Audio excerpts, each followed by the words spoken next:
Rekan-rekan media sudah menanyakan bagaimana awal dari proses ini, kemudian juga dengan perkembangannya sampai dengan sejauh ini. Beberapa sudah menanyakan, maka perlunya kami sampaikan dengan tim kuasa hukum terkait dengan perkembangan perkara yang ditangani oleh Barreskrim Polri, yaitu oleh Direktorat Tindak Pidana Siber.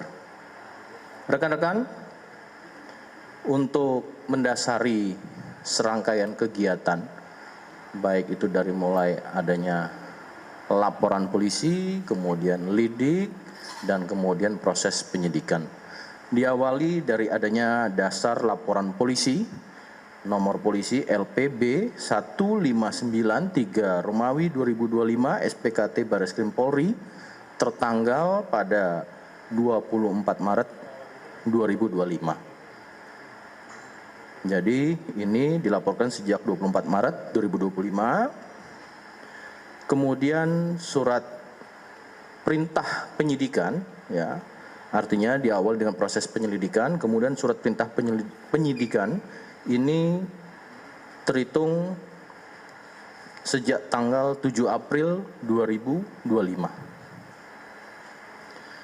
Sekira pada hari Selasa yang lalu, yaitu tanggal 6 Mei 2025, penyidik telah melakukan upaya penangkapan terhadap tersangka seorang perempuan berinisial SSS selaku pemilik, pengguna, penguasaan dari akun X atau Twitter Kai in Midsummer Fires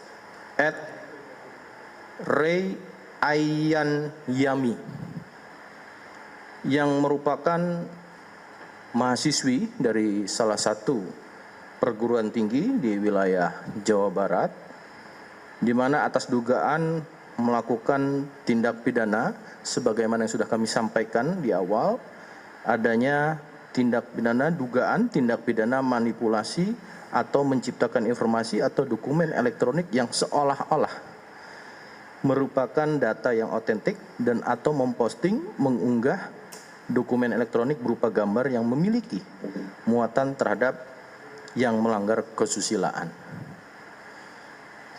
Dan bahwa terhadap tersangka itu telah dilakukan proses upaya penahanan sejak tanggal 7 Mei 2025 sampai dengan tanggal 26 Mei 2025 di Rutan Barreskrim Polri. Namun perlu kami jelaskan juga, sebelumnya penyidik telah melakukan kegiatan serangkaian dalam proses penyidikan ini.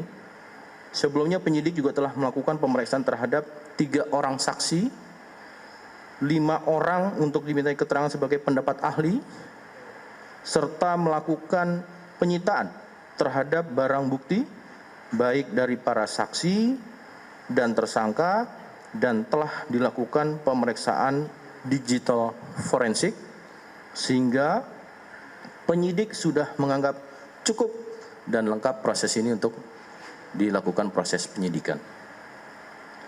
Bahwa pada hari ini rekan-rekan, sebagai perkembangannya, hari Minggu 11 Mei 2025 penyidik berdasarkan kewenangan telah memberikan atau melakukan penangguhan penahanan terhadap tersangka. Penangguhan penahanan ini diberikan oleh penyidik tentunya mendasari, yaitu pada permohonan dari tersangka melalui penasehat hukumnya, ya, serta dari orang tuanya. Juga berdasarkan atas itikat niat baik dari tersangka dan keluarganya untuk memohon maaf karena telah terjadi kegaduhan. Juga permohonan maaf ditujukan kepada Bapak Prabowo dan Bapak Jokowi serta kepada pihak ITB, di mana yang bersangkutan sangat menyesal dan tidak akan mengulangi perbuatannya. Kemudian juga penangguhan penahanan ini diberikan tentu mendasari pada aspek atau pendekatan kemanusiaan, ya, dan memberikan kesempatan kepada yang bersangkutan untuk melanjutkan perkuliahannya. Jadi itu rekan-rekan, sejak saat ini untuk saudari SSS telah dilakukan penangguhan penahanan. Itu yang bisa kami sampaikan.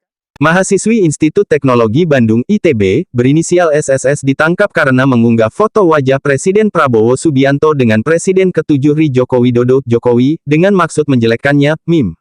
Kini, penahanan SSS ditangguhkan kepolisian. ITB menyampaikan bahwa mahasiswi dari Fakultas Seni Rupa dan Desain FSRD, berinisial SSS yang sebelumnya diamankan pihak kepolisian terkait unggahan meme di media sosial, telah mendapatkan penangguhan penahanan, ujar Direktur Komunikasi dan Hubungan Masyarakat Institut Teknologi Bandung Nurlaela Arif dalam keterangannya, Minggu, tanggal 11 Mei tahun 2025.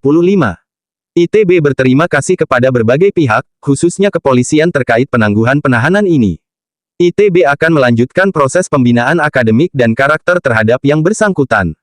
ITB berkomitmen untuk mendidik, mendampingi dan membina mahasiswi tersebut untuk dapat menjadi pribadi dewasa yang bertanggung jawab, menjunjung tinggi adab dan etika dalam menyampaikan pendapat dan berekspresi, dengan dilandasi nilai-nilai kebangsaan, kata Nurlaela.